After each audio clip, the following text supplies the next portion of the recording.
at ages 2 and 4. Those delays can also extend to social and personal skills. Pediatricians suggest engaging with your kid while they're playing on a screen.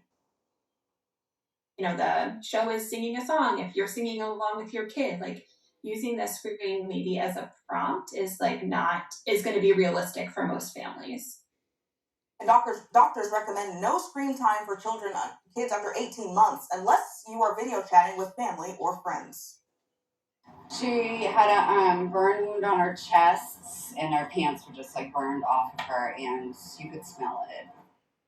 This Massachusetts nurse may have saved the life of a woman who was struck by lightning. Neighbors reported hearing the lightning strike close to their house, followed by ambulances and police cars. They were called after a woman was struck by lightning while walking her dog.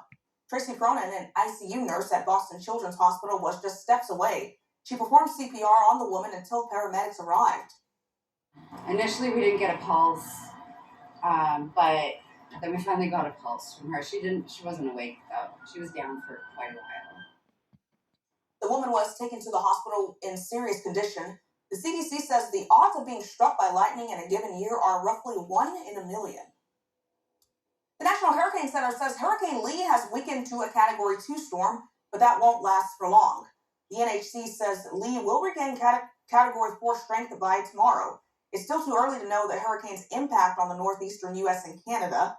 For now, the East Coast will experience large swells and rip currents through the week. Robert,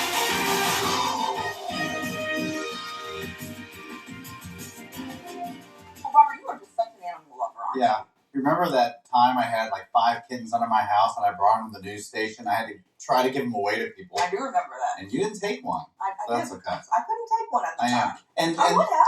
And I'm not. I kill bugs all the time. I'll kill spiders, especially if they're in my house. I will kill bugs too. I've had to tell Tori. Because it's cricket season. Sometimes crickets get in the buildings. Yeah. I'm like, don't kill a cricket. Try to get them out. Look I'm sorry, but they smile at you. I'm sorry. And so I don't know. I try to let them loose. If it's a spider, I'm usually get out the house. But something else that I get hyped up about, it's not just animals, but just cooler temps. Yes. And that's what we're going to have here moving into next week. We are going to see a little bit warmer conditions tomorrow. Right now it's 61 degrees with some mostly clear skies. Winds, they're pretty calm. And I think we're going to get into the 50s here pretty soon. Not for everyone, but most people. In fact, some places are already in the 50s. And I'll tell you where. It's these areas up to the north. You see where we have a lot of that green color? That's because there is much lower humidity there than, say, around the Dayton area, where we do have some of this yellow, indicating some slightly sticky conditions, a little bit more comfy up to the north.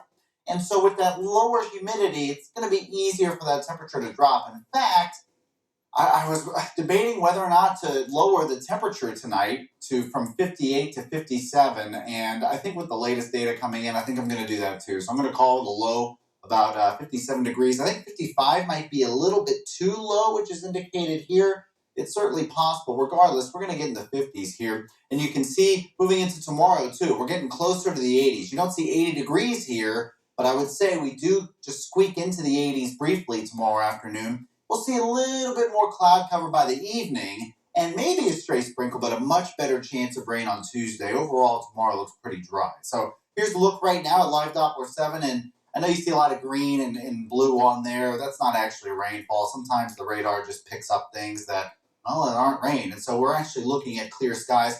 Look at Wapak right now. 54 degrees already at midnight. It is midnight. It's 12:07 a.m. in case you're not aware. 55 degrees at Bell Fountain. 60 in Wilmington. So we are going to be in the 50s here soon enough in Dayton. And main reason for that is because, one, we have low humidity. But then, two, we're looking at some generally clear skies. Now, it depends on how fast some of this cloud cover moves in from the west. That may help kind of stabilize our temperature a little bit. But until then, temperatures are going to continue to drop with clear skies across Ohio and no rain right now. And we don't expect rain until at least Tuesday. And I'll show you here in the Futurecast. Moving into Monday, you're looking pretty good. Maybe a little bit of patchy fog in the morning, especially in those cool spots. Some cloud cover coming in by the afternoon. Not completely cloudy, though. And then here's the rainfall. Moving into Tuesday, there's a good chance for some scattered showers, perhaps even a thunderstorm or two. And that's all because of cold fronts, which will bring some pretty cool temps. So let's say the low is 57 and not 58. And then you'll take a look at the next 7 days. Once that cold front moves through, a high of 69 degrees, a low of 47. This isn't fake fall or false fall or faux fall. That would make sense because Gauthreaux, right? So this is no forecast. This is your 7-day forecast with 40s and 60s on it. So enjoy that as we head into next week. Thank you so much, Robert. Well, it's week 5 of the Goodwill Drive to Victory. News Center 7's Mike Hartsock introduces us to the two teams going toe-to-toe this week.